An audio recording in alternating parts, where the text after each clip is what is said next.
দুটো বিষয়, একটা হচ্ছে আমার রেস্টুরেন্টের বিষয়টা ছিল এবং তারপর তো তোমরা তারপরের বিষয়টা বললাই। দুটো বিষয় ছিল আমার ক্লিয়ার করা দরকার ছিল, সবার সঙ্গে আসলে জিনিসটা জানানোর দরকার ছিল। আমার মনে হয়েছে যে একটা ঘটনা ঘটছে এবং আমি যদি বিভিন্নভাবে আজে বাজে লোকজন কিছু কিছু লোকজন আজে বাজে নিউজ ছড়ানোর চেষ্টা করছিল এবং যেটা সত্যি সেটা থেকে অনেক দূরে গিয়ে বানোয়াট কিছু তথ্য মানুষের মানে মানুষকে দেওয়ার চেষ্টা করছিল, সেটার জন্য আজকের সম্মেলনটা আসলে। সেটাই বলছি, আমি এটা আগে শুনেছি বা সিনেমায় দেখেছি, এখন তো এটা নিজে এক্সপিরিয়েন্স করলাম যে আসলে মানে সন্ত্রাসটা কি, যখন এভাবে 15-20 জন একজনকে মেরে একদম মানে মেরে ফেলার মতো অবস্থা এবং আমার ম্যানেজার আমার স্টাফদেরকে থ্রেট দেওয়া, তো এটা তো একটা বাজে বিষয় এবং দিনে দুপুরে ফুটেজ আছে, থানায় জমা দেওয়া আছে, অনেক জায়গায় আছে। তো এটা তো একদম দিনের আলোর মতো সত্যি। আসলে আমি জানি না ওদের পেছনে কি একটা ইয়ে আছে, বাট আমি যতটুকু সাপোর্ট পেয়েছি ইটস গুড। কারণ যখন ওনাকে হামলা করেছে আমার বিজনেস পার্টনারকে, তখন আমি এটা শুনেছি এবং আমি পুলিশ কল দিয়েছি। ওনাদের সঙ্গে আমি কিন্তু বিল্ডিংয়ে ঢুকেছি এবং আমি মামলা করতে গেছি, কিন্তু ওনার অবস্থা এতটাই ভয়ঙ্কর ছিল, ওনার ব্লিডিং হচ্ছিল, চোখ একদম ফুলে ছিল, মাথায় ইনজুরি ছিল। সো ওগুলো নিয়ে আমাকে থানা থেকে বলেছে আপনি আগে হসপিটালে নিয়ে যান। তো আমার ম্যানেজার সহ হসপিটালে নিয়ে গেলাম।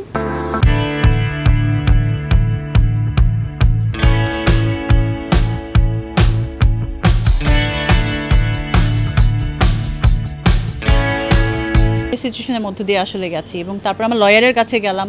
তারপর মানে কি করব আসলে এই বিষয়টা নিয়ে, কারণ আমার তো this is the first time যে এটা এরকম একটা বিষয় ফেস করতে হয়েছে। সো তারপর গিয়ে যখন মামলাটা করতে গেলাম তখন দেখি ওরা একটা অলরেডি খুব বিষয় নিয়ে রেখেছে, এজাহার। হ্যাঁ, মিথ্যা মামলা, কারণ আমি তো পুলিশ নিয়ে গেছি, আমার উপর অ্যাটাক হয়েছে এবং আমি পুলিশ নিয়ে ঢুকেছি, আমার লোকজনের উপর অ্যাটাক হয়েছে। তো এটা মানে টোটালটা সাজানো। 15-20 জন যখন তখন সন্ত্রাস বাহিনী চলে আসে, যখন তখন চলে আসে, তো এটা আসলে এদেরকে তো পালতে হয়, রাইট? সো এরকম আমরা তো আর সন্ত্রাস পালি না, তো অবশ্যই এখানে একটা তো আছেই।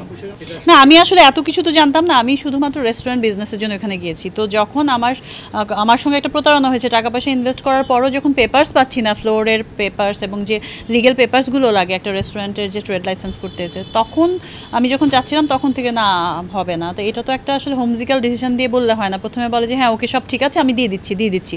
একটা বয়স্ক মহিলা মানুষ হলে আমরা এমনিতেই বিশ্বাসটা চলে আসে যে না ঠিক আছে উনি দিচ্ছে, এবং উনি রিসিট কেটে দিয়েছে আমার নামে, আমি যে ভাড়া দিয়ে যাচ্ছি, আমি যে আদার সার্ভিস দিচ্ছি, আমি যে ইলেকট্রিসিটি বিল দিচ্ছি, তো সব কিছু এত ইনভেস্ট করার পর উনি হঠাৎ করে ওনার কী মনে হলো, উনি বললো যে না হবে না। এবং আমি যার থেকে ইনভেন্টারি কিনেছি ওদের সঙ্গে হাত করে, যাদেরকে ওনারাই বের করে দিয়েছে যে ভাড়া পায় দেখে, আগের যাদের থেকে আমি নিয়েছি রেস্টুরেন্টটা, আগে যারা ভাড়াটিয়া ছিলেন, তো তাদের সঙ্গে জোট করে এখন এটা আমার বিরুদ্ধে লেগেছে। এবং ওনাদের একটা আমি প্রথম থেকে আমি যেটা এখন বুঝতে পারছি যে আমি যেহেতু সিনেমায় কাজ করি, আমি যেহেতু মিডিয়া পার্সোনালিটি, সো আমি যেহেতু সামনে আসবো না আমার ইমেজের ভয়ে, কিন্তু অন্যায়টা এত দূর গড়িয়েছে আমাকে বাধ্য হয়ে আসতে হয়েছে।